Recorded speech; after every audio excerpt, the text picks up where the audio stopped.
We're live, people. Deluded, I'm back again. The DG and Turkish show, the Turkish and DG show. We're back. We're back in the right time. It's a North London derby. What you saying, bro? I'm good, man. I'm good. I can't complain, bro, apart from Arsenal. But yeah, other than that, can't complain, G. What about you? I'm there, man. People, I beg you, tell me that does he not look like he has a tan? He's moved his lighting around. Does it not make it look like he's gone on a young holiday? Look at his his Nah, facial bro. area. Nah, bro. Man said I got a tan, you know. Turkish don't do them thing there, fam. Yeah, I'm trying to slander still. What you been saying this week, though, man? But obviously it was frustrating start to the week. Put it nicely. Yeah, it's frustrating, bro. Like it's just the same shit all over again. But as the week's gone on, I forgot about it. Obviously, yesterday's performance was refreshing, because it was good football in large parts and a lot of attacking football. But at the same time, it's only Europa League. It's that level, you know. So I'm not too optimistic moving on to Sunday. And the closer it gets, the more nervous. You know, yeah, bro. Like I got that video of expressions later tonight. I'm setting myself up there. You know, I don't like to do them things. Shooting yourself in the foot, man. Yeah, man. I'm just giving him an assist right now. But it is what it is. Obviously, we'll talk about it as much as I can get a word in. But you know, it's gonna be all hands on deck. That show's at 9 p.m. right? Yeah, 9. People, make sure, I can't imagine you're not subscribed to Turkish, but make sure the reminders are set. That's due to be a big one. It's Turkish rants and expressions, you know, that's due to be a serious battlefield, you know. What was I gonna say to you? What do you feel in relation to the game yesterday? Like you said, we played attacking. I think everyone can see that in it. Everything that we wanted was doing. Why can't we do that in the Prem? And can we do that in the Prem? No, it's a different. It's a different level, fam. So in reality, we can't. We haven't done it in the Prem for years. It's not just new. Our attack hasn't been fluid. Our transition hasn't been good enough, quick enough, for years now. You know, Arteta's right in that recent press conference when he said that it's been years. You know, we've relied upon Oba for years. 80% is on Oba's shoulders, and that's not really sustainable. Fair. Yeah, exactly. So even when Oba is scoring and whatnot, like, this is why I try and say to fans, you just got to look at the bigger picture a bit more. You can't get carried away, because even when he was scoring, the bigger picture was we're still not good enough in many departments. Without Oba, that risk was always there. That shit, what do we do? Essentially, last season we was thinking about, like he's got a year left on his contract. He's busting out. We was worried. Obviously, he signed that contract, but we're worried now because his form hasn't been the same since.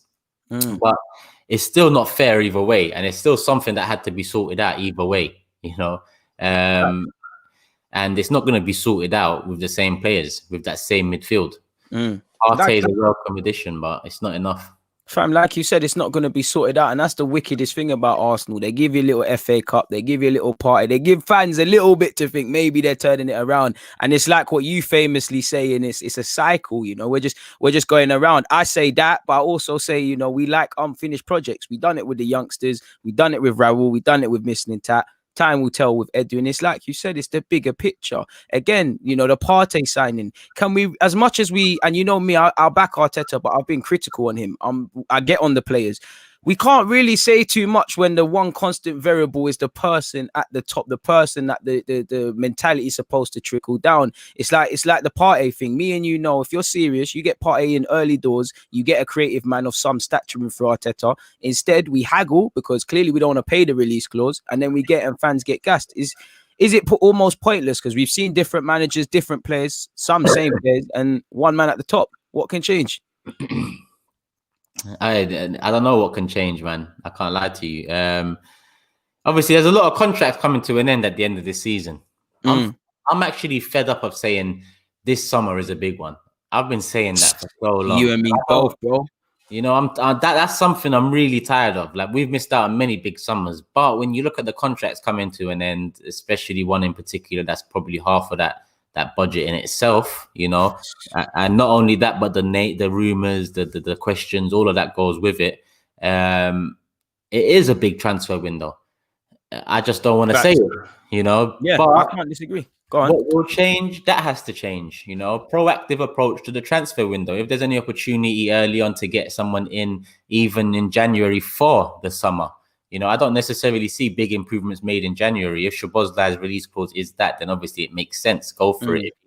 If he's open to that, maybe he has some allegiance. He's liking our stuff on Instagram, allegedly. He's liking, he's doing a thing. So hopefully that might be something in January. But I want to see a lot of focus on this coming summer's window and early movement, like Chelsea moved with Ziyech, for example. Quick thing. The man who was whoring himself out to come here. That showed their intentions for next season. They still had a job to do last season, but that showed their intentions for next season. That showed that, listen, this is just one man. And we all knew more was coming off the back of a transfer ban too, and 2 big sales in Morata and Hazard. But with us, more facts. With us, it's all the wages coming off the wage bill. That's a big thing in the FFP terms. A lot of people want to bring up FFP and wage bill and how tight it is right now. But that's loosened up a bit. So let's see if the board have anything about them. Let's see if the owner has anything about him to really make change. You're hearing rumors now that Arteta wants to clear out. You're hearing rumors now that well, not rumors. Apparently, didn't he say? He said 6 or 7. We need 6 or 7 players. He's very critical. He knows they're not levels. As much as I have criticisms, that's one thing he's right of. Bare man are not levels. Bare man are hot and cold. But is he going to be backed? Like you said, I don't know. Yeah, exactly. I don't think so again. But we will see. Sorry, this super chat took my attention for a second. I didn't even see that. I big up the super chat. Take this guy's details, take his address, take everything right now. I was just about to say screenshot. I big up yourself, Tams, for that. Love for the $5, but 10K, yeah? 10K if we lose, yeah? I don't want Arsenal to lose, but 10K. I don't want us to lose, trust me, because this one means a lot more than 3 points. But it don't mean more than 10K for me. I can't cap.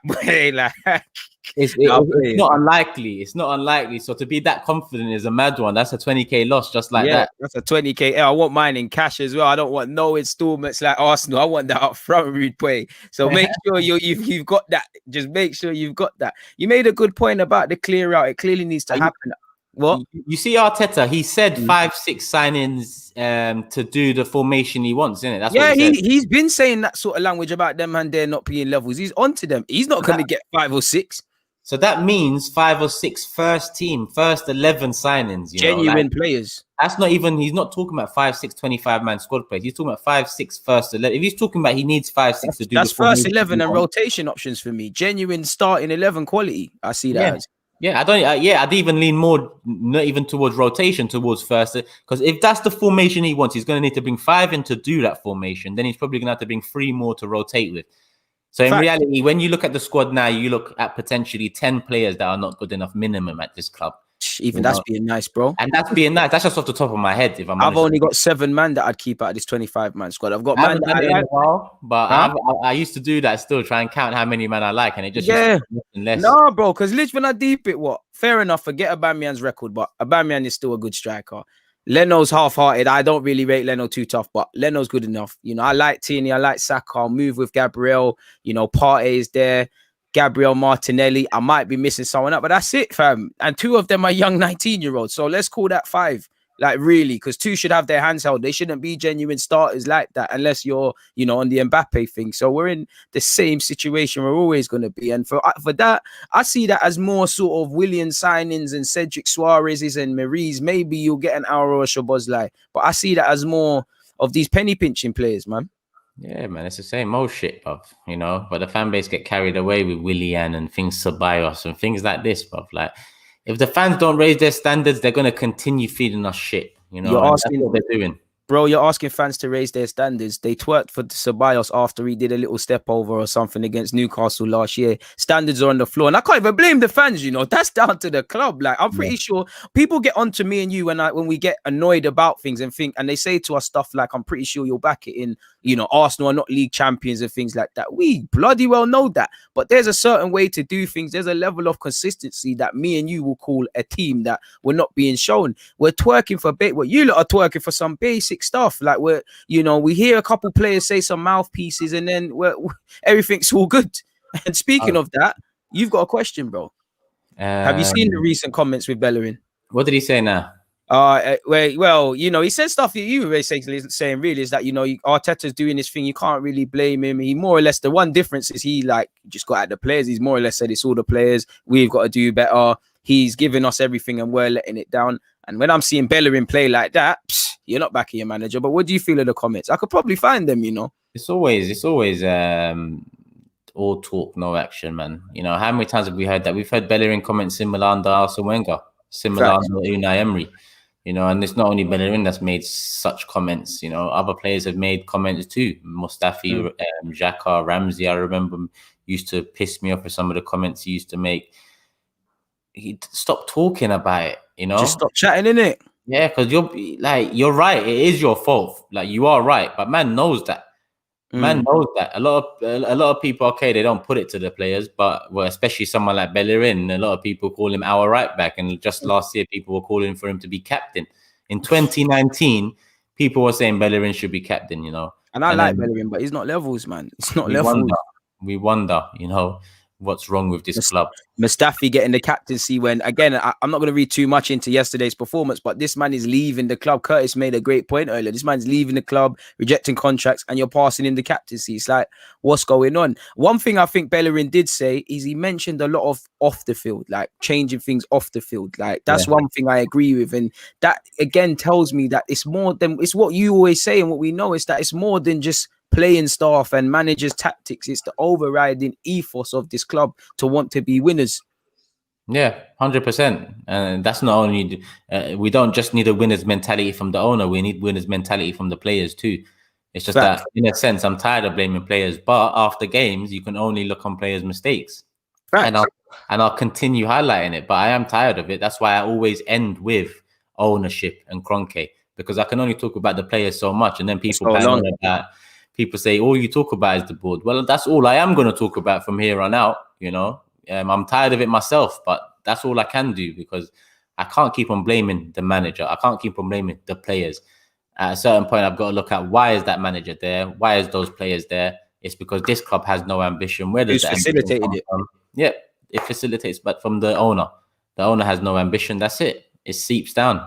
Simple as that. I've got to ask you two questions. One, and I know you're not going to tell me something I want to hear, but I'm hoping you can. Can we ever succeed under Kroenke? And two, if we can't, can we get Donny out of here somehow? I'm pretty sure I know the answer, but I'm hoping for something. I think there's more likelihood of not us getting him out of here, but his lack of direction with the club getting him out of here. Because I think eventually, loss after loss, because we're on course for a second year of losses. And we made our first year of losses since Highbury last year. We're on course for a second year, even worse losses. And that's not only COVID related, that's related to last 32 Europa League and the 8th place in Premier League. And so people shouldn't lean on no COVID excuse either. It wasn't good enough footballing wise. And then after that, the year after that, right now, it doesn't really look good for the year after that. Right now, we're in 14th position. The fans are dividing again. It's all getting heated again, and it's only going one way again. So essentially, I feel like the lack of profit will get him out of here more than anything we can do as fans, because we can't do nothing as fans, because not enough people want to see the light. Not enough people want to see the light. And even if they do want to see the light, they just blindfold themselves and all create an agenda, whether they don't like AFTV or they don't like this or they don't like that. It's all petty little tit for tat arguments in the fan base where it really matters at times. Facts. So I don't see that happen, man, which is sad. I thought after Wenger we would unite a bit. It was never going to happen for me, man. I knew it wasn't, because that's apologies, my thing just dropped. That's just what Arsenal fans do, bro. That's just what we do, and especially because it's as simple as we're just not winning. We're not winning. Man are just going to moan. We're not. If we look like half a team, that's a reason to unite. When the border look fractured, and we're seeing, 1 minute we're doing young players, then experience, and there's no balance. I can't expect the fans to be united. It's crazy, and you know better than me. We live in a day and age where man don't just support Arsenal wholeheartedly. You can have opinions, but it's not Arsenal, it's Arteta, it's Ozil, it's Bellerin, it's it's all of these players. A lot of people in the comments are saying stuff in relation to a training gown bust up, and I've come across it. So what do you make of this? I'm gonna read it out.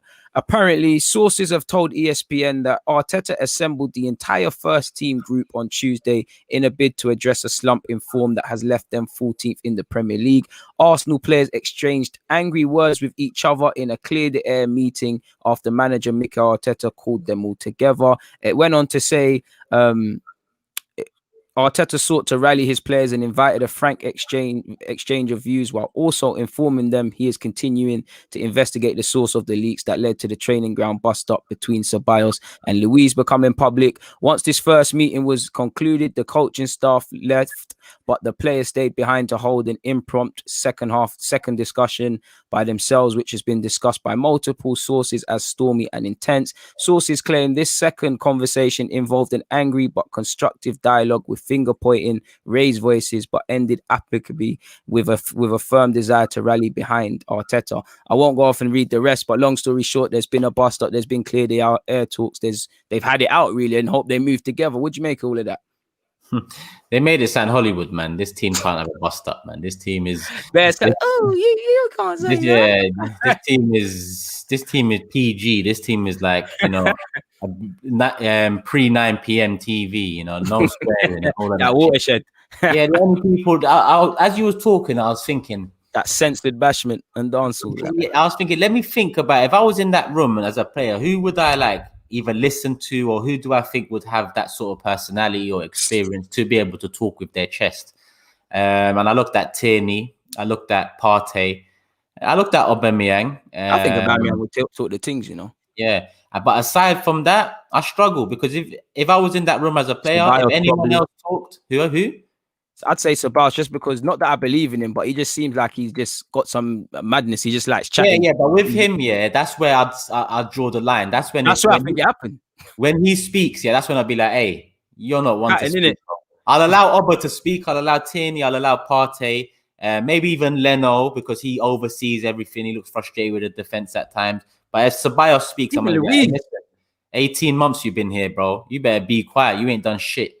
Yeah, let these guys talk because you are not the one to talk. And that's probably where the bust up came from. But there ain't even no one like that in the squad that's going to challenge a man. Right. It's all nice. Like, let's have a drink after. Let's take a picture and act like we're good. Who done that? It's Ceballos and Nketiah, Xhaka and Tierney. It's like, shut up, bruv. Like, we're humans. You can have bust ups. Like, you don't have to do pally all the time. You made a great point, because I remember when Tierney first came into the club, apparently there was concerns about the way, he tackles. I don't mind if there was a bust up. I'm happy there was a bust up. It's a football ground. You think people should have bust up. And the way we're playing, they should have it out. They should get onto each other who's not doing their job. But after all, once they've done finger pointing, for me, take accountability, because not one of you players can say I've done all I could across every game. But like you said, what I hope is that it's not soft. I hope it was you really wanted to say what you said, you have it out and you move forward. One thing that concerns me, bro, I'm not gonna lie, is this source, because Arteta seems that there is a mole here. And when we look at the the whole COVID wages, when we look at the bust up we just said with Ceballos and Luiz, and now I don't want to say a player's leaking info or someone's a worm in the camp, but not maybe necessarily a player, but somebody's doing something that concerns me. I don't really like that snitching stuff. What came out? Arteta said he's vexed about how, this news has come out, and then the Ceballos and Luiz one, and obviously we had the wages before that. So it seems like there's a mole, and many people are going to say Ozil. I don't think Ozil's a snitch. I actually think it's coaching staff, really and truly, but I don't know that. I really don't know that. I don't know either. I don't know, but at the same time, like, just sort it out regardless. Like, there's enough negative headlines around our football club without having to hear about bullshit like this being not glorified, but being exaggerated. Yeah, like I said, this was no bust up. If anything, it was some calm words over a pot of tea or something, Bob. This was definitely no bust up at Arsenal Football Club. But we'll see. We'll see on Sunday how much heart, fight, determination, and passion they've got, because there's no other game in this league that should be able to lift the players up for Arsenal Football Club as much as this one. Yeah, can't be up for this. Forget form for a sec. Yeah, let me see you care. Let me see you put it in. Let me see a performance. Fact. Even if we got a draw out of it, let me see a good performance.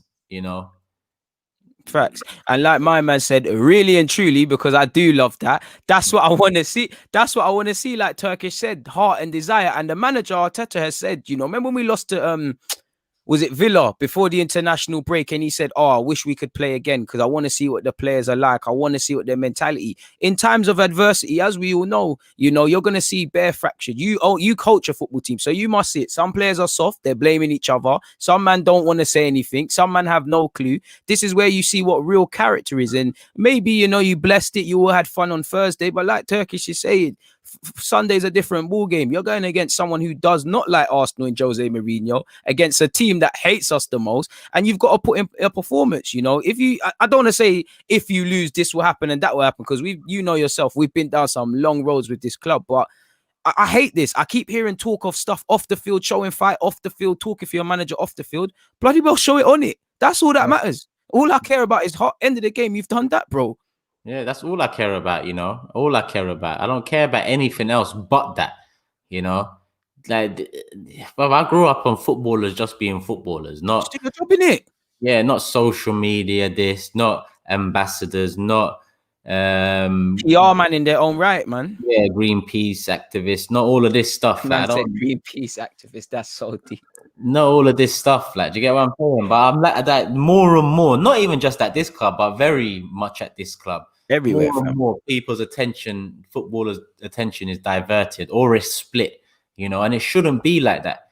I'm sorry, but they're paid well enough to focus on that. It's not like us, man, where even with me, I got a job and then I do my side thing or whatever it is, like with my YouTube stuff. Like, that's calm, But when you're getting paid a hefty amount, surely you should focus on that particular, that particular craft. I understand after football, there's a lot of risk with money and whatnot, but all you got to do is be wise with it, Like, a lot of people ain't thinking about, all right, let me be wise with it. A lot of people are thinking about, all right, how many more avenues of revenue can I bring in, or how much more can I grow my name? Because they like that. They do like to grow their name. 100% to a point where it's like, really, what's your focus? Is it growing your name, your brand, your pocket? Is it having your finger in many pies?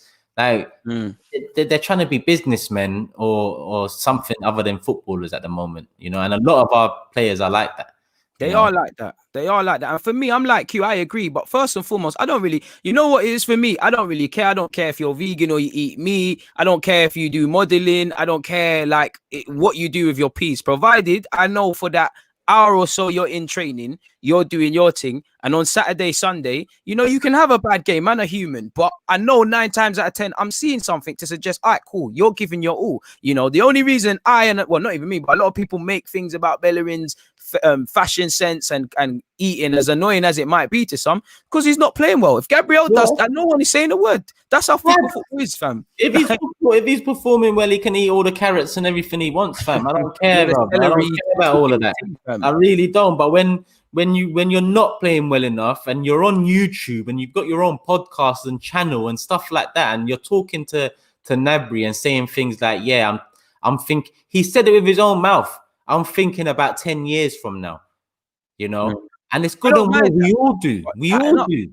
But the way he said it is like, obviously, that's what I'm thinking about when I'm doing my business ventures. Football is just a means to grow my team. And you shouldn't be saying that. Even if you're thinking that, you should not be saying that. And you should be focusing first and foremost on the here and now.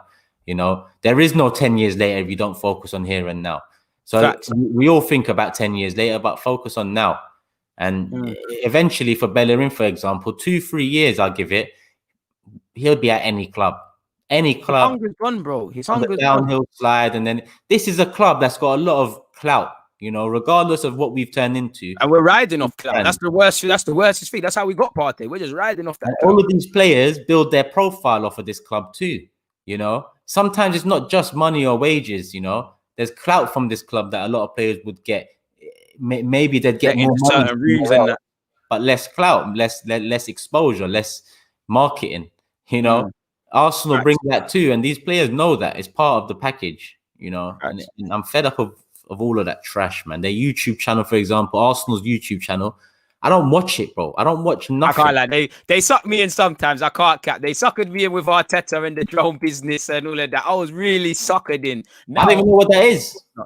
Do you remember? No, basically, when Arteta first come, there was one little segment where he's walking around the training and he's saying, I want drones here, I want this and that. I thought, yo, I know I get at Kroenke, I know I get at this man, I know I get at that man, but this is now the time. Like, this is now what we can do. And I was made to feel stupid now, really and truly. They sell it, fam. And I'm not here to be sold anything but good football and points and wins. That's all I want to be sold. Right. You know, yes, we can go through the bad times, yeah. But when this is not just bad times, because people like to say true fans go through thick and thin. And best believe I've gone through thick and thin. But when you're being manipulated, when you're being looked upon as money, not people, statistics, not fans, yeah, a piece of meat, really. We are. We're meat, fam. We're meat, you know. And I'm an idiot as well because we buy the kits. With you as much as I'd love to, because I'd love to be able to maybe do this show with expressions at 9 p.m. and chat the most shit. I'd love to be able to do that, but I'm not going to, because I'm not an idiot. Facts. I've been an idiot before. I'm not about to do it again. I've learned my lesson, and it's not just bad times. It's mentality. It's the culture. Times, you know, it's very different, man. And you know what harms me? You said it all. Like, I think we're a piece of me. Look how poor Arsenal's been. And I'm not criticizing fans that went to the Emirates, but we always say we're not going no more. We're doing this and that. We've been poor. 2,000. I don't know if it was 2,000 fans there, but 2,000 tickets were sold. That tells you it all. You know, we're a piece of me. This club sadly has shown, like all football clubs, they've all shown you over this COVID thing that we're a piece of me. When it came to that whole shenanigans over paying for games and whatnot, only one club in this thing said, no, that's dead. And that was Leicester. Everybody else was on it. So it's like, as much as I care about Arsenal Football Club and I love it and I'll always make videos, it's like I've had to kind of pull in my emotional side because I care more than you lot. It's like I'm invested emotionally. Like, I'm gonna go through my whole life supporting you lot. Managers, club man, you're all gonna be been and gone, and that's what pains me personally. Exactly. That's why I can't attach myself to none of these players. That's why I don't care too much until you do something for the club that builds that attachment, that grows that emotional connection. Yeah, you don't really mean much to me. You know, you have to prove it. You have to prove it. Have to show. In this life, you don't get something for nothing. You know, at the end of the day, they're still being paid for nothing, but they're not getting my respect because of what they've done before or their potential or any of this. No, I'm not having none of that. You know, I've got no allegiance to in this squad. All right, if you're new or you're young in the first couple years, like Saka or Martinelli, you get a pass. Get a bit of allowance. If you're Oba, who's done his thing since he's been here, you get a pass. Aside from that, nobody else in this squad gets a pass. So that means Tierney, Gabriel, Partey, Oba, Saka, Martinelli, Reece Nelson. Same man I said. That's about it. That's about it. Everyone else done out here. Like I'm done. People don't take the piss. Hit the like button. It doesn't cost a thing. Make sure you hit the like button. We're providing you with good content, even though it feels like both of our hearts are bleeding. I agree with what you said. And what kills me is that I'm looking at someone like Saka, like he's looking more experienced than other man. And when he looks poor, like he's having a bad game, you're looking over and everything's looking collapse. Like I saw even yesterday, you know, I think Arteta is frustrated with a lot of these players. Like even Pepe played quality. It weren't a bad game. I can't bash anyone. But you saw sometimes with the decision making, Arteta was trying to demand a bit more. It's stuff like that when I'm like, is Pepe really reviewing his own games? And is the penny dropping for someone like Pepe to say, listen, maybe if I'm married and found balance with the skills I've got with end product, I'll be a better player. It's a strange one because I've seen Arteta's reaction to some of Pepe's moments, especially one in particular where he cut in and lost it. But as I looked at Pepe, Lacazette, and Nelson on my player ratings, I gave them all an 8, and no, they all deserve that without a doubt. That's what I'm saying. It's a good game for everybody. And none of the match I actually gave it to Pepe ahead of the other two because he was head of Lacazette, bro. Oh, yeah, you don't like a dirty, nah, man. Really? Yeah, because I feel like Pepe was involved in everything. And Pepe, like Laka had his moments, definitely. He played very well in that position. His best performance all round for us since he's been here. But Pepe was involved in everything. Left, right, centre. True. He was moving well. It was the most free I've seen him. Shots, assist. Well, he should have got a couple of assists, you know, Eddie and and I think it was Maitland-Niles let him down in that department. So I was most impressed with him, but Arteta's reactions to some of the things was a bit exaggerated, I think. Again, yeah, of course. With the screw face stuff after the sending off. I don't know why it is, and I hope it doesn't become a problem because I'm noticing it. That's the second time now where I'm thinking, well, if it was anyone else, would you have reacted like that? But if it was Willian going Dubai, he had a smile on his face. As much as I like Arteta, this is favoritism, bro. This is I agree. I agree. I don't see what. To be honest, I was about to say I don't see what's different, but Willian's is a lot worse in comparison to a miss. You know, he risked him and the rest of the players' safety and all of that going to Dubai and doing stupid, fam. It was. 32 years of age, bro. If anyone, that's what I get vexed at, because it's like I don't know all the facts, so I don't know enough to be saying man should be punished in this and that. But to the fans, it just looks like a stupid decision. And Arteta wasn't trying to admit that. When you've got a 32-year-old that's just come from Chelsea and won the league, and he's come to Arsenal where the squad isn't levels, we're not going to win league titles. It does seem like he's taking liberties, especially with, not that the contract's relevant, but when you factor that in, factor the London factor, you know. And if I'm not saying Saka's like this, but if you're Saka or even Balogun, who just jumped in the first team setup, you're seeing the nonsense Williams coming with. Now, obviously, Balogun knows he can't do that, but what's the example being set? Like, Tierney's showing me an example, you know? Tierney's showing me what you should do. You're looking at someone like Willian, and he's playing week in, week out. So it's like the players become disheartened because I might be behaving myself and not playing. Do you start to get peed off with Arteta? Do you stop trusting him, bro? I don't know. I think Willie, you know what? I think our team is not like that to not like a player and fall out with the manager for selecting him. I don't think our team is just full of soft youths, like, you know, soft youths and quiet men. You know, that's what our team is full of. That's why I don't really see it being that big of an issue. But Tierney is definitely someone who sets an example. Maybe Partey, hopefully he is one to.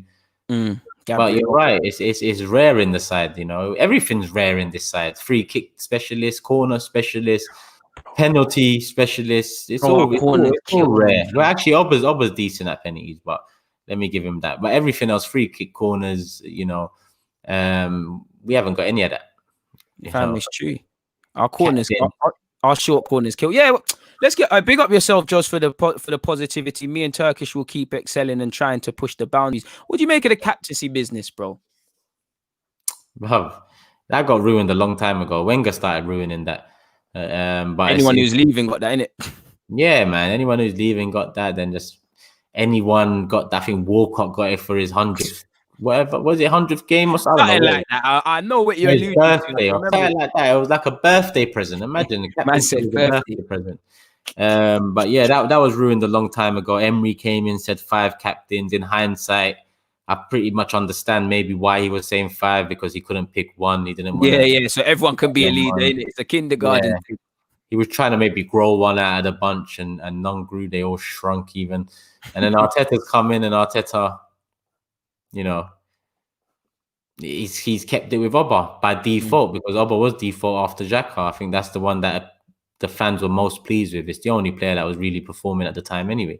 The captaincy's ruined, man. I think until it goes to a Tierney maybe and next after Obba, maybe a Gabriel, depending on how he grows into the side. I'd say Tierney's top of the list at the moment. I don't want to say Partey, because Obba's got another 2 years left in him. Partey will be 29, 30 by then. The next captain I want him to be mid-20s, maybe going into his prime. Someone that can be captain for the next 6-7 years. You know, go from first team to backroom, subs bench, and then whatever else. I want a captain like that, a captain we can look back on and be proud of. You know, all these other teams, when they're winning and banging, that's what they've got. They've got someone like that. Look at Henderson, the captain. You can't underestimate this team. City have gone downhill since their last great captain. Since they lost company. You know that. Yeah. Who else? Man United, have they had a great captain since? I don't even remember who their captain was in Ferguson. But Ferguson was a magician in that last year. So whatever there. But Chelsea, John Terry, Frank Lampard, they've fuck Terry though still. But yeah, they've obviously done their thing in captaincy and won stuff. We haven't had that, you know.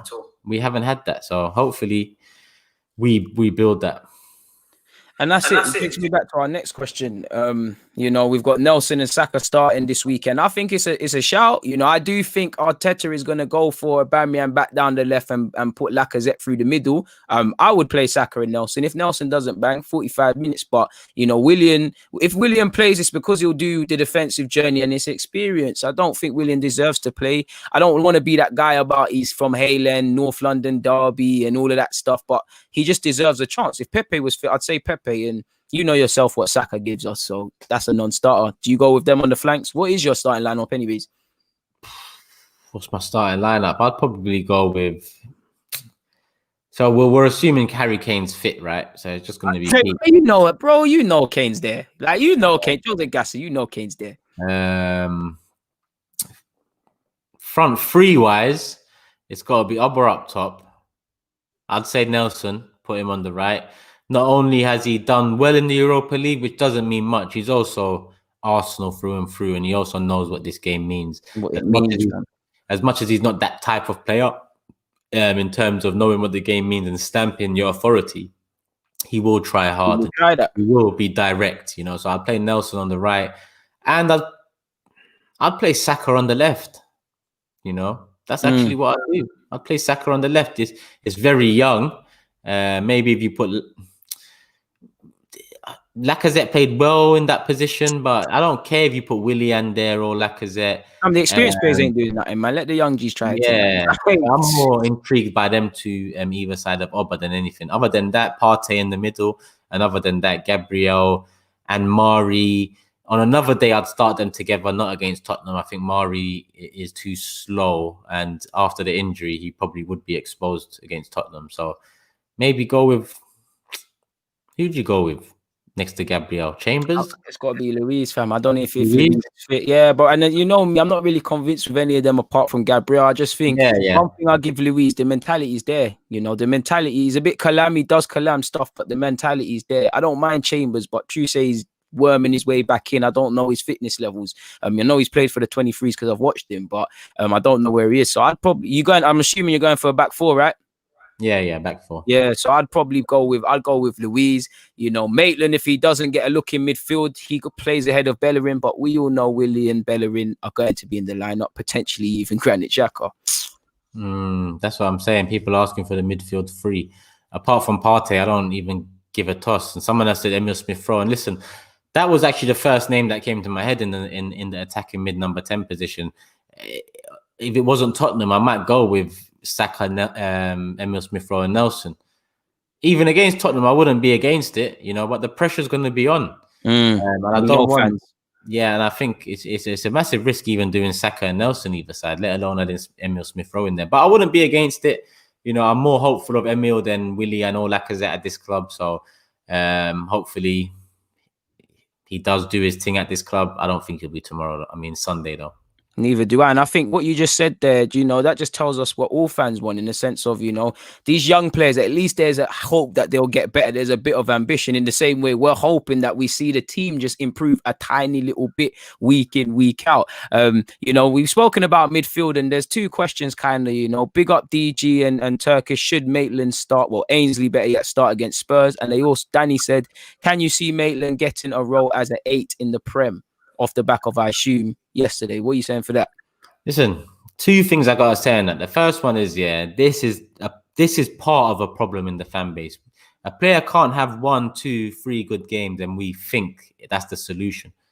Let me play devil's advocate. Sorry, to cut you off. Has he had 2, 3, 4 opportunities there in the 8 role? He's had 1, but that's even worse for what I'm saying. Even if he had 2, 3, 4, like let's say a Joe Willockers had in the Europa League, it doesn't necessarily translate to Premier League football or that level of competition.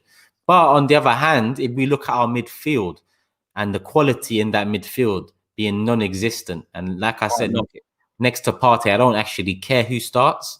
If you ask me, would I start Maitland-Niles next to him? Why not? That's how I'd do it. Why not? Exactly. So I understand the question, but the question shouldn't be solely off the back of just one good performance against Rapid Vienna. That goes for any player. We need to start raising our standards, not only in quality of player, but consistency, 10, 20, 30, 40 games in a row. You know, that's facts. That's fact. For more.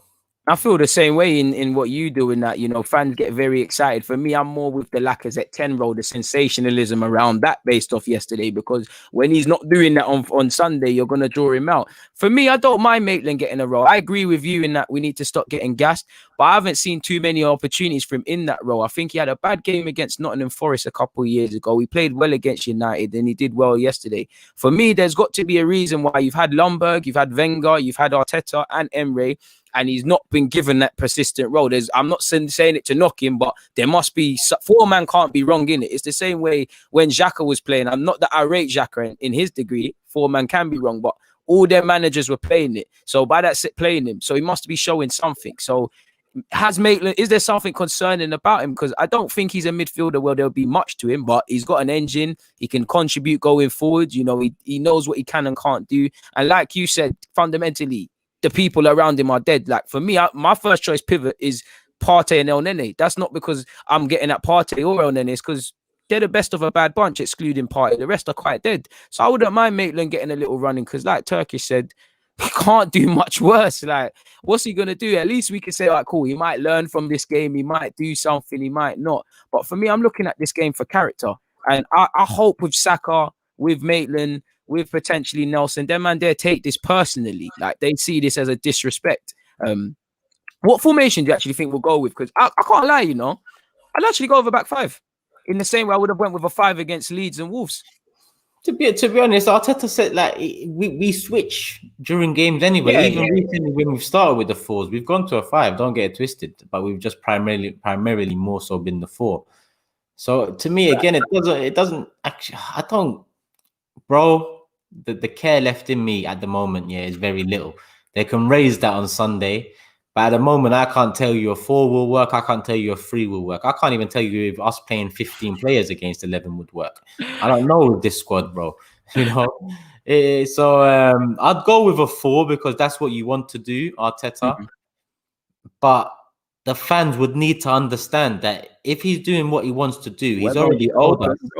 Yeah, he's already told us he's not gonna. It's not gonna work with the current set of players. But as long as us fans understand, okay, he's doing it to expose the players it's not gonna work with. Yeah, I'm all for that. I'm all for it. You know, because it's about time a lot of these players were put out to dry and essentially either put on the market or just let go in one way, shape, or form. So if he, in my idea, I think 4, go with the 4, and let's just see the weakness in this team. I fully agree. I fully agree with that because one thing I've liked about Arteta is he's kind of, you know, there's been times he's let me down with the way he's spoken, but there's been times he's kind of indirectly taking shots at the board. Like the other day, he was saying process. Everyone needs to back the process wholeheartedly. And it seemed like he was drawing out the board firmly. Who would you play in the cam? You know, Lacazette or Willian? 2 men that obviously off the back of Thursday, and everybody, including myself, says, could Willian be given a chance there? It's both calamity. No, it's a calamity. If I'm picking out of those 2, I'd probably lean towards Lacazette. And the only reason I say that is because I remember Lacazette and Oba. You know, I remember what they brought us that day at the Emirates when we won 4-2. You know, we've had a few little lights here and there, but nothing too major. But if they could bring any sort of link up like that back for us on Sunday with Lacazette behind, because we haven't seen that yet. And it's something that I'd like to see, even though I'm fed up of Lacazette. Maybe short term it can work. I'd probably go with Lacazette. But I'd put Emil Smith-Rowe ahead of Willian, that's for sure. Like you said, for me, you know, I would like a new player brought in. I'd go with Smith-Rowe, give him some game time. I'd probably play Saka in that 10 row above both of them. I'm not going to sit here and sound reactionary. If you ask me on Wednesday, Lacazette or Willian in that 10 row, I'd hear what man say, because man, I've been saying that about Lacazette in that 10 row, but I'd lean more towards Willian. Off the back of Thursday, I'm like you, I'm leaning towards Lacazette, but I'd rather Saka, Smith-Rowe. I'd even rather Reece Nelson get a run out in that, because he can play there, you know. Even in pre-season a couple of times, he looks good in the central areas driving. And one thing I give all these young players, they try to get forward, they try to connect with players. And even though I don't think Joe Willock's anything to write home about, I don't see that same intensity in the many, you know, we know the other centre mid options we have at this club that don't do such, you know, and I agree with that. I'd rather Smith Rowe there than Willock. I feel sorry for Willock because I don't know if the club genuinely see him as an option, but for me as a fan, evidently he doesn't look like he's a cam, and he just hung out to dry. You know, he played box to box in the last Europa League game he started. Is it any coincidence he played well? It's not, is it? It's ridiculous, man. Play players in their best roles, really.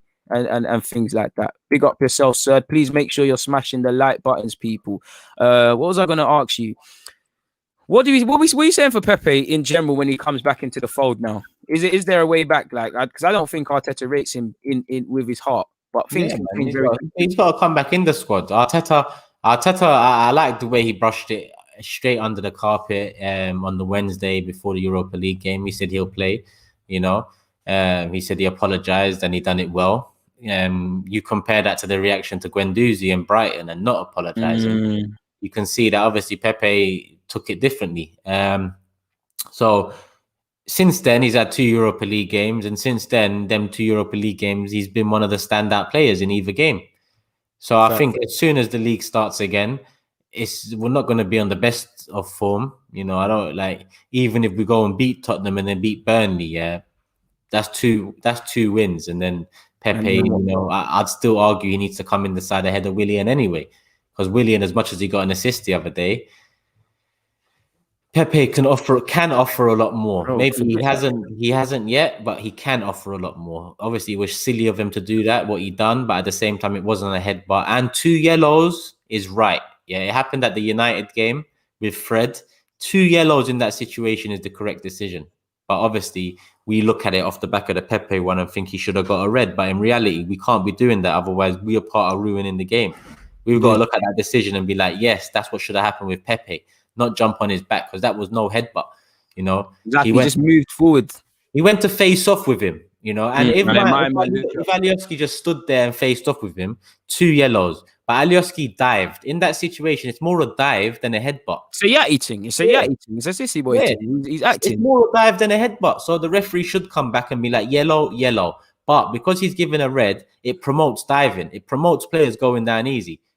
But obviously, it's silly, but we won't get back into that. But Pepe should start as soon as he's back.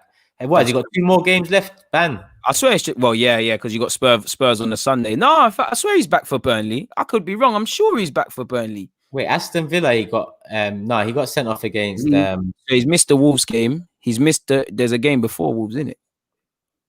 Is there a game before Wolves? Leeds. That's the game. Yeah, he got sent off against Leeds, so it's Wolves. Nah, he might not. Is he back? Someone in the comments said he's back for Burnley. He can't be back for Burnley then. Nah, Tottenham Burnley, innit? That's the 2. I thought it was a 3 game thing. Or is League Cup back this week or something? No, it can't be, because what is it? I swear it's the last week of Europa next year. I don't know what's going on. I don't know when he's coming back. After Burnley, somebody said so. Yeah. So Tottenham Burnley, and then he's back. So he has to serve his time, and then we'll see. That's Everton, I think. Is it Everton after Burnley? That could be Everton away. That could be. So it's even that. That's a tough game. I'm shook of playing Southampton right now. Yeah. What do you make of Leno? Like, because I kind of agree with what Daniel was saying there, really. I can't lie. What's he saying? Honest opinions, and I think he's the most overrated keeper in the league. I think that's a harsh statement. Not that part. That part's overdoing it, but I do think he's overrated to a slight degree. I can't say he's overrated, because who really rates him highly? You don't really hear many people rating him highly anyway. You know, no one puts his name up there. You know, so it's harsh to say overrate. But listen, Leno has to prove himself. And in the first couple of years he was at the club, he performed better than the Almunias, the Czechs, the Shea. That's without a doubt. He's been our best keeper in a minute. An improvement. So I like to always give players 2-3 years. This is his 3rd year. The first 2 for me, he was good. And in one of the years, he was nearly player of the year for us, and he got that injury. Obviously, this year is a big one, not only for him, for the club. And really and truly, we haven't sorted out the issues that lead to shots on goal, to attacks. That's why I can't blame him. Too tough. Yeah, we haven't seen him in front or behind the good defense or defensive unit with the midfield. So until we see him there, same way I can't really judge other players in the side until there's better people around them, a better structure around them. It's hard, man. That's what I feel. I feel Leno's one of them guys. You can have your question marks. I think there are question marks, but if he had a better defense, you could get away with a Leno in your squad. I think he's a good shot stopper. Sometimes I think he spills shots on a dumb one. But like you said, there's been times where we've lost 3-4-0 and he's genuinely been our man of the match. So I can't really get at him. That's why he's in my 7. I think he would do a lot better with a better team. What do you think of the other keeper though, Renison? Because I'm not gonna lie to you, bro. 2 games now, 5. I gave him 5s in both my player ratings, but it was a bit booky and a bit concerning. Like I'm not, he's scaring me. He's not gonna play significantly, but even the goal, bro, he's scaring me. Like this brother is scaring me. I don't care about the backup keeper more time, I really don't. Our guys are gonna get bodied, and we are gonna need him. This is what I'm sure. Bro. Like even if that happens, it's rare, Like for keepers main keepers to get injured, it does happen, but it's rare, And look at Liverpool; they had to lean on Adrian, and now the third choice keeper, for example. So and City over the years, Caballero, Bravo, not keepers that are top of the range, regardless. So. For me, the backup keeper, as long as you're playing your main keeper in the main competitions, the backup keeper means very little to me, At the moment, well, as long as I've been alive, the League Cup has meant nothing to me. But FA Cup, you can play Runnison. Yeah, I do care about the Cup. But in essence, we've seen it gloss over and paint over a lot of cracks. So that's not a main competition for me now. Europa League and the Premier League, main keeper. That's it. Obviously, if Leno gets injured, we'll be talking about Runnison a lot more. I haven't seen enough of him. At the end of the day, even I haven't either. Yeah, like again, the same reasons I might say that I won't be able to judge Leno accurately. It might be the same for Runnison because I don't. He palmed it into the player's path, but in essence, like I feel like he palmed into the player's path, and then there was a couple blocks from Kolasinac, and then. Yeah, no, he was just moving mad in the whole sequence, and for me, it's like he's behind the goal, bro. Like he's dived in the box or in the goal before it's even gone in. It's like I'm not gonna get him. I'm not gonna be reaction. Like I said, it's not that deep. It's just when you see signs and you're like, is this guy? What's going on? And what concerns me is that he was recommended by an Arsenal coach. I shouldn't be having this about you, really and truly. It's a bit dodgy in that regards. Yeah. No, it is, but. Like I said, if backup keeper is a problem for Liverpool, I don't think we should care much about backup keeper right now. We need plan A's, We can focus on plan B's, not the plan B's, but the backups when we can get the starters sorted. That was the way you put it with Liverpool. If Liverpool, not that we have to be like that, but if Liverpool can't complain, who are we? Speaking of goalies, I see a lot of people in the chat. They're talking about Joe Hart and Leno might not play a part. Personally, I think this is a lot of mind games. There's no coincidence this crap is now coming out of Spurs. With Kane, with Lloris, this might be legit. What do you make of potentially Joe Hart playing? Because I watched the game against Spurs and I think they were poor for all the goals they conceded, but he looked a bit dodgy. Yeah, Joe Hart's dead, man. Joe Hart lost it a long time ago, man. I can't lie to you. I think Pep Guardiola just sapped his confidence. Yeah, thrashed him out, innit? Because before then, he wasn't this bad before Guardiola came in and dashed him. Like, he wasn't this bad. But now he is this bad. My guy was diving and using this part of his arm, but like it's mad. Like, he was doing you can instead of going like that, my man's using it's all crazy. So I don't know what he was doing. So hopefully that works in our favor. But how many games have we had this season where we don't even have shots on target or very little shots at all? So it doesn't matter who's in goal at the moment.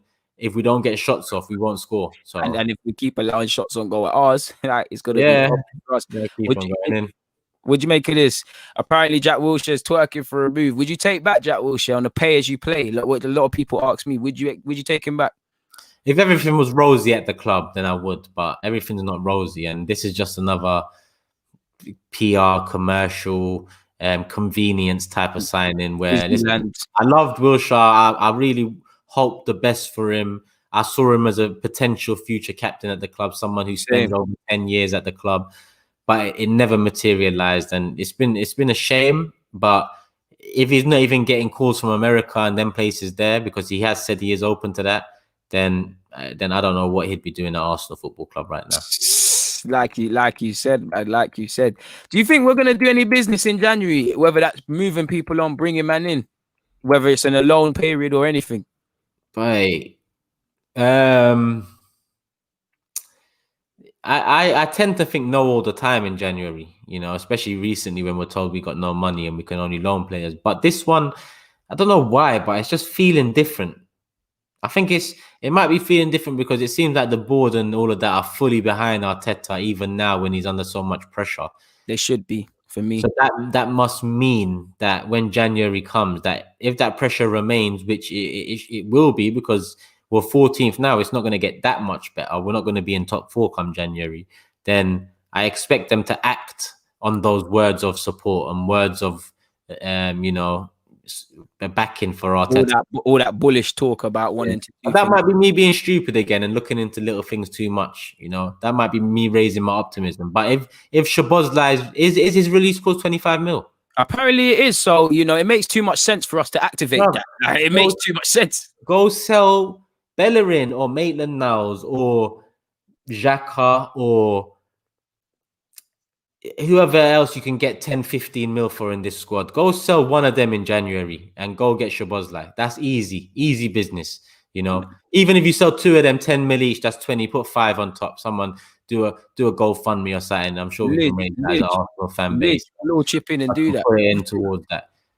And what I don't understand is, for me, it shouldn't be a thing. It should not be a thing, because we heard that we tried to spend 40 odd million for our.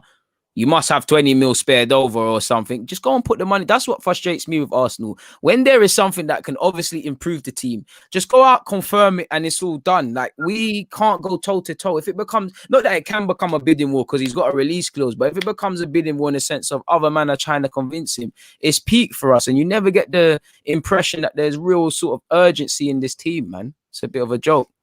No urgency, no heart. No, the urgency comes with ambition. Lidge. We want to be urgent.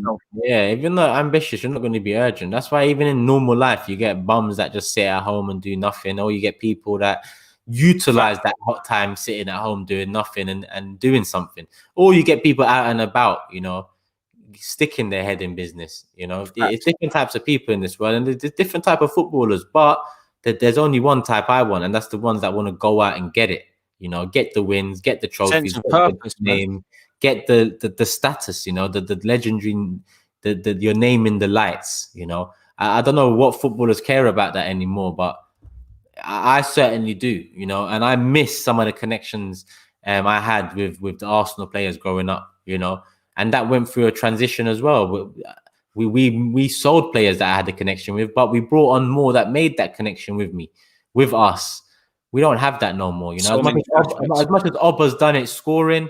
You look at Henry, his scoring was a next thing, because his scoring won us stuff. His scoring took us places. His clutch, So it's very different. That's even me lowering my standards to say, okay, Obba is that guy, for example, that I can look at like that. When in reality, if you're not winning stuff, if you're not going through a glory period, you're just a passenger. And Obba is just a big name star man passenger at the moment. That's facts, man. I know we kind of touched on this earlier. Last couple of questions, people, so get them in. What do you think long-term of Pablo Mari and Gabriel as our 2 defenders? I know a lot of people say you can't have 2 left-footed centre-halves, but when it's right-footed, they don't really say that. Yeah, no, they don't say, no, you're right. They don't say it when it's right-footed. But the thing about it is, like, right-footed centre-backs tend to play left centre-back a lot in their career. Left-footed centre-backs don't. On the left-hand side, isn't it? Yeah, they tend to be specialized positions. Obviously, in 10 years, it might be different when you have more left-footed centre-backs, if you do. But at the moment, I think, there are 2 best defenders that we can pick from, in my opinion. But for correlation, for this modern-day football stuff, for playing at the back, I think you want a left-footed and a right-footed. So, like you said, Luiz, Chambers, Saliba, I don't think he's registered, so he still can't play. So in the Europa League, yeah. So yeah, he's not given a chance. Simple as that. He can play in the Premier. Yeah, he can play in the Premier. He's fully allowed to play. He's young, isn't he can't play. I don't know why Arteta's not playing him, but there must be something. There must be some reason. I'll give him. He's on the training field, but it's upsetting. Like, even yesterday, you're telling me Saliba could not benefit from that experience a bit more than Mustafi. Mustafi's just playing out his days here, really and truly. I'm not saying it's a game where Saliba will say, yeah, I got to be better at marking and that, but I don't understand what's going on with Saliba. And that's where I think the club could offer a bit more dialogue to the fans. Tell man specifically what it is with Ozil and Saliba. So even though we're crying about creativity, Mesut Ozil isn't the name, and we're not feeding into the Twitter nonsense and everything, because as much as I like Ozil as a person, as a footballer, he knows damn well what he's doing. And Saliba, it's just baffling. You can't go from making all them fancy videos and talking him up to, you wouldn't even know he plays for Arsenal unless you knew he was signed and you actually dug deep. It's crazy. Like, something's got to have changed. Just tell fans what it is, surely. Yeah, no. I'm not too upset about it all, man. I'm just confused. I'm confused, yeah. I'm not confused. I'm quite happy that it's happened, because it's just another example of mismanagement at this club. And I don't mean by Arteta, I mean higher up. Since Wenger's gone, Wenger was the shield. And since Wenger's gone, I expected the cracks to open up, and they have opened up. Yeah. Emery told us no money, we can only loan players. Then he told us he wanted Partey, he wanted Fabinho, he got Torreira, he wanted Benzema, he got Pepe, and all of this stuff. Those are all cracks. Then Ljungberg comes out recently and says, when I was in charge for those few weeks, the Man City game, Mertesacker was helping me. Then he got called away to do the under-12s Christmas party. That's cracks. That shows what's really going on at this club. Nothing.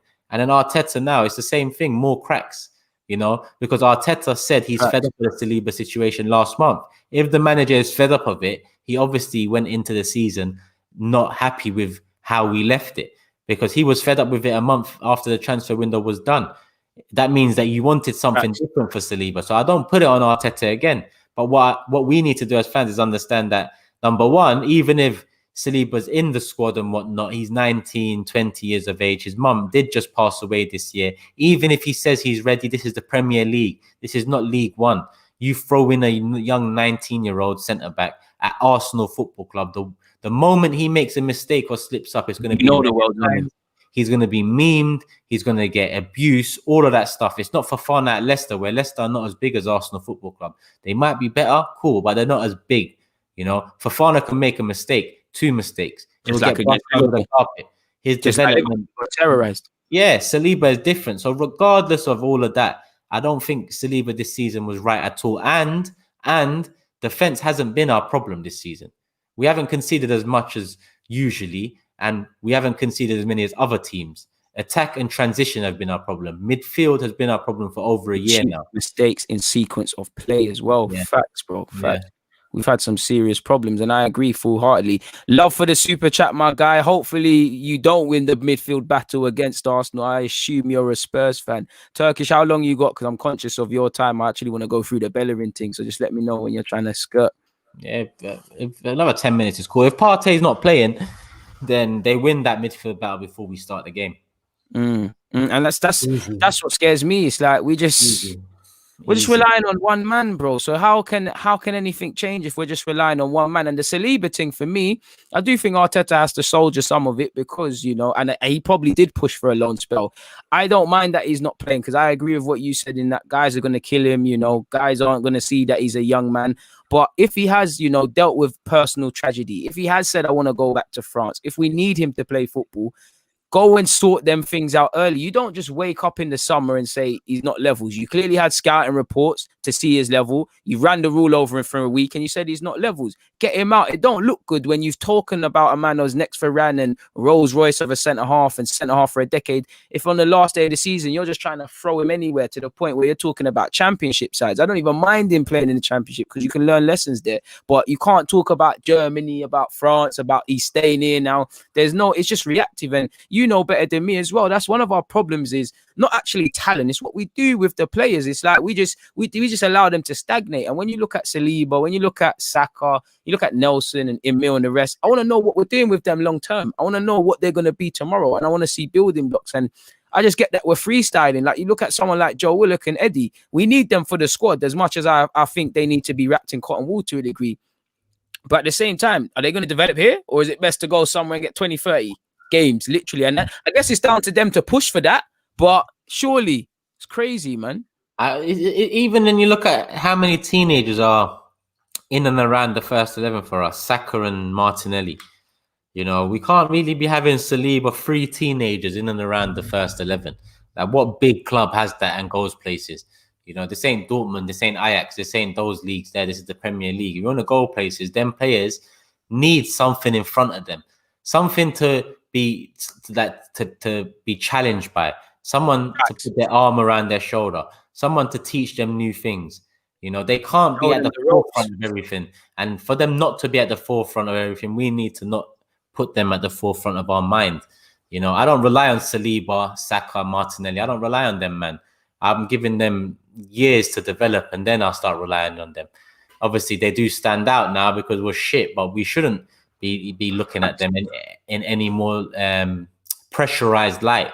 That we can't put extra pressure on their shoulders because Arsenal Football Club don't run right and don't buy the right players at the right times in the right positions. It's not their fault they've been thrown in at the deep end, you know. Into an unbalanced side, in a side that's just freestyling. And like you said, you look around, you look to the left and right, you don't really, I'm not one of these guys that harps on about, I like tradition. I don't like to harp on about tradition and you need players that sell what it all looks like. I think that's all a bit old school. But at the same time, I think we've moved away from our traditions to the point where we've, you know, it's genuinely not seen as a privilege to play for Arsenal or be in the Premier League. It's seen as something I've always done, something that, all right, I'm just doing it, you know. I don't see man playing or conducting themselves that like this can be taken at any moment. For me, you should cherish it because your career can get sucked at any moment. And I don't get that with the way these players are playing. They give away their shirts too easy. We've played Sunday League. I'm pretty sure when you played, you wanted no one to take your spot. So you're either playing well enough so that the manager starts me. I don't think these players take it personal enough. And I'm not even talking about the team, just playing good football and trying to do your own little legacy sort of thing in football. 100%, man. More ownership, more, you know. Don't you like pressure? Like I like it.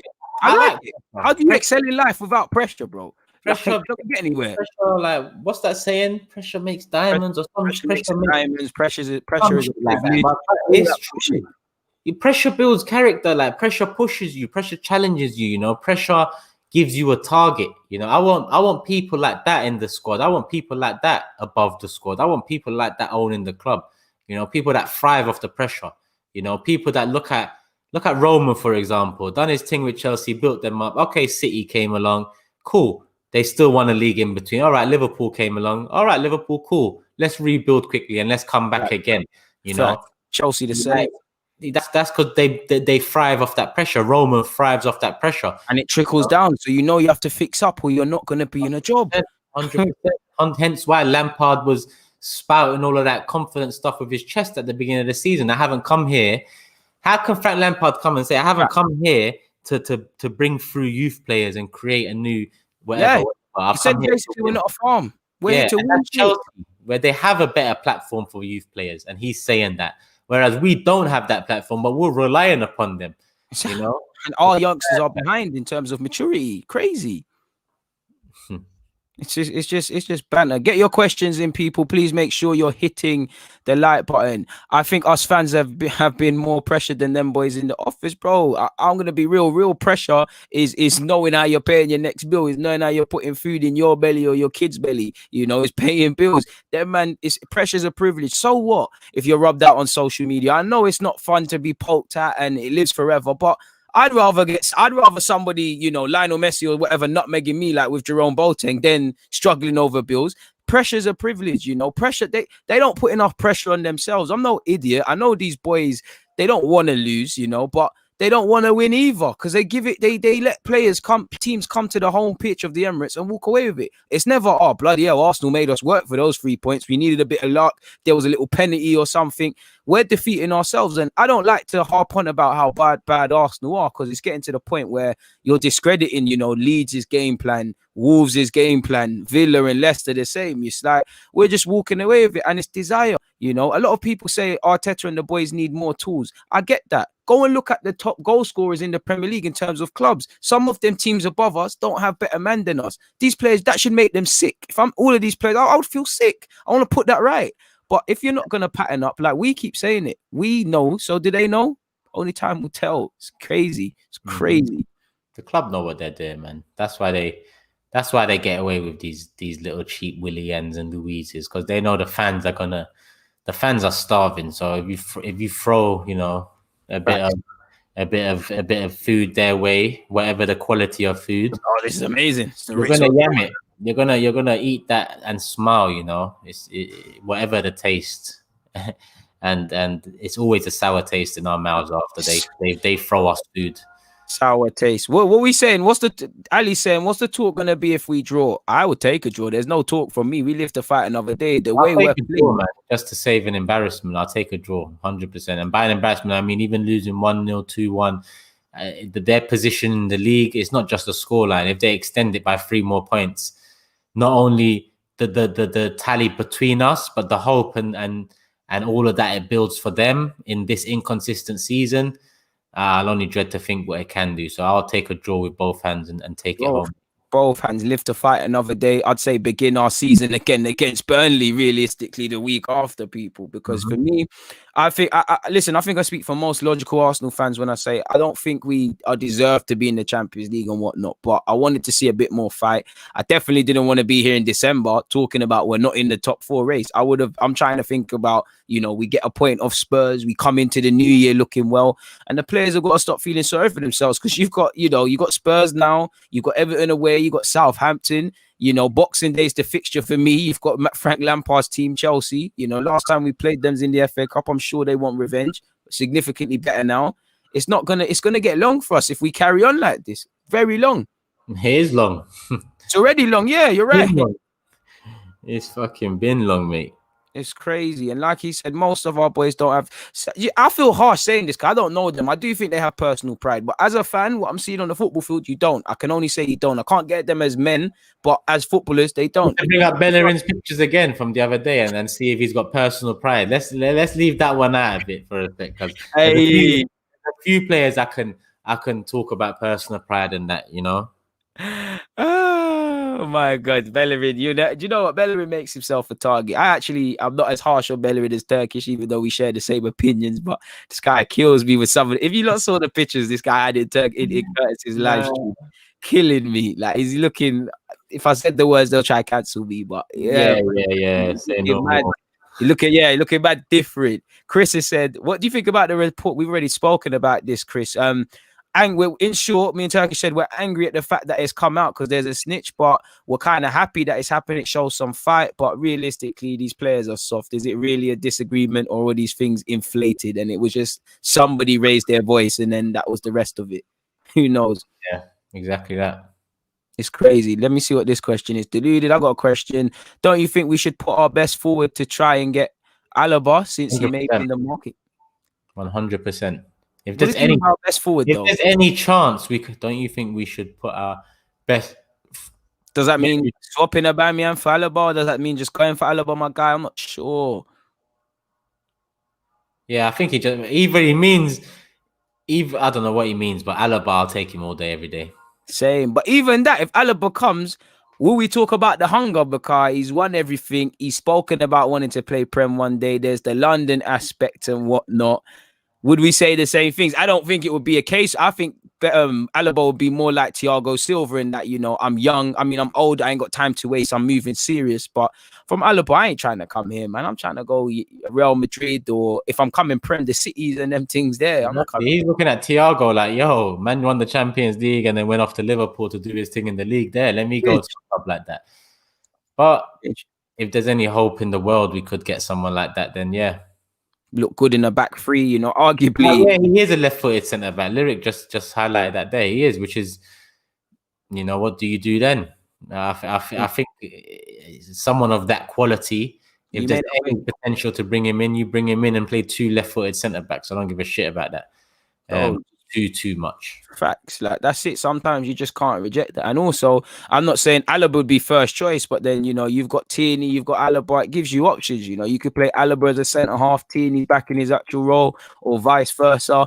I'm not the guy who likes to speak about, you know, experience can rub off on other players. I stopped all of that nonsense when Cech came to this club. But there is also that aspect as well. Really. Yeah, 100%. But Alaba he's been linked to Chelsea, I think, this season, isn't it? He's linked with everyone, man. Chelsea, City, you believe that when Chelsea need defenders, he looks like he's approaching that time. Chelsea look like they're building their next project for the league title. You know, jigsaw piece. There you go, slot right in. So I'd assume that it says Chelsea in the comments a few times. So I'd assume he will go Chelsea or he will go Chelsea. See, that would be crazy. I mean, that's the thing. I'd like us to do that. They're the sort of experienced and players you want. You don't want to be going for Willian. And even though I think David Luiz has been a better signing than I thought, even David Luiz, because the facts are there. He ain't done it this season, and he's not someone I can blame really this year. But the amount of penalties he's conceded and individual errors, I'm not getting at Luiz and saying he's all our problems. My highlight is you get what you pay for. You can't really act surprised that an error-prone player has come to your club and done error-prone things. It don't make sense. It sounds stupid to even moan about that. 100%. It's crazy, man. Big up yourself, Orlando. Of course, I'm Jamaican. Well, I'm of Bayesian and Jamaican heritage. Shout out to my mother and dad and my grandparents for being lucky enough to be from such. Someone asked, is Turkish? Like, I mean, come on now. Like, I don't know if it's a banter thing or bad just being. I don't know anymore, man. These lot are different. Let's get the last question in because we're both tired. Can we buy Lamperty? I would love to buy him. I would, but forget about that. What are you saying for Sunday, man? Let's leave on that note. Honest predictions. I'm gonna speak with my heart and say 2-1 Arsenal, but we all know if I believe that. Like he put honest in there for a reason, bro. Zennis. Do you know what? Honest means your head. Honest means your head. You know what? My head's saying 2-2. In fact, my head's saying 2-2. My head's saying 2-2. Because it would be Arsenal to win in this game and lose to Burnley. I see Spurs. 2-2 or 3-2 Spurs because of the form. But my heart is saying 2-1 Arsenal. But brain, it's at best a draw or a Spurs win, man. When I think about that honest word. Oh, mate, I'm gonna go. My head and my heart don't really say favorable results. My heart says 2-2. My head says 3-1 Tottenham, 4-1 Tottenham. I'll be honest. See? And you can't blame fans. Obviously, I hope, and I'm pretty sure Turkish is the same. We come back to this video if we've won and we say, oh, you lot should have been this, you lot should have been that. But I can't begrudge him. He can't begrudge me. And I can't begrudge any of you lot that think Spurs are going to win because the team is not showing you anything else to get behind. If the players set it, the fans will follow. The fans have been here backing. Arsenal fans go over the top and they get very wild with things like they did with Emre and the unbeaten, like they did initially with Arteta. The fans will back it and proclaim things to the high heavens. The flip side of that is the energy will come. So down to the players to set it. And for me, they do a lot of talking about top four. These are the games you need to show what you're on. That's it. Don't get twisted. Before the Man United game, I said 3-1 United or 2-2 in my heart. I literally said the same thing, and then we went and beat United. But my worry is that there's only so many games you pull out the bag. The United win was unexpected.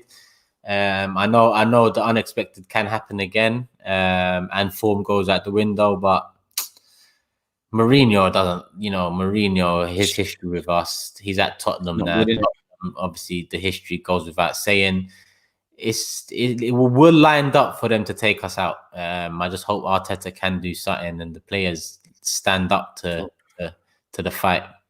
And I'm scared of that. And that's it for me. For me, let's be serious. Tactics mean a lot, but it kind of all goes out the window. It's passion, heart, desire. The last game, he set us up tactically very well.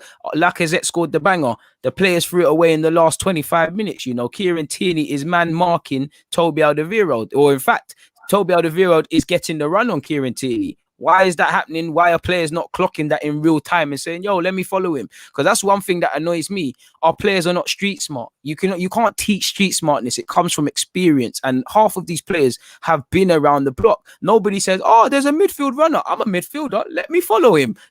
Oh, my right back's gone. I'm a right winger, but let me just fill in. These are things that I think you can teach it, obviously, because everyone has to learn it somewhere. But it's self-taught, As a fullback, I play Sunday League. I've learned my own lesson. I get tight to someone, they spin me. I'm dropping off. I'm not trying to do that anymore with him. Yeah, definitely. It's ridiculous, people. But we've been here for over an hour now. I'm tired. Turkish is tired. We'll be back again. Turkish is back online at 9 p.m. You know, rants, him and expressions. Make sure you're subscribed to Turkish if you're not already. If you're new here, hit the subscribe button. Turkish, you got anything else to tell them? What else is in the pipeline? What's coming? What's coming? Yeah, obviously me rants expressions later. I think I've got Big Six coming tomorrow at 11 a.m. Me and a few other guests. Tomorrow evening preview for the Tottenham game, and then the Tottenham game reaction and whatnot Sunday evening. So yeah, it's going to be a busy weekend. A lot of people want to talk about the game. So yeah, you'll see me here, there, and everywhere. That's it, people. So yeah, just make sure you're paying attention to the random stuff. If things don't come up in the notifications, just make sure you're setting reminders or you're constantly pre-ing everybody's pages. But hope everyone has a decent Friday. For now, me and Turkish are gone, man. Safe, everybody. Safe, safe, safe.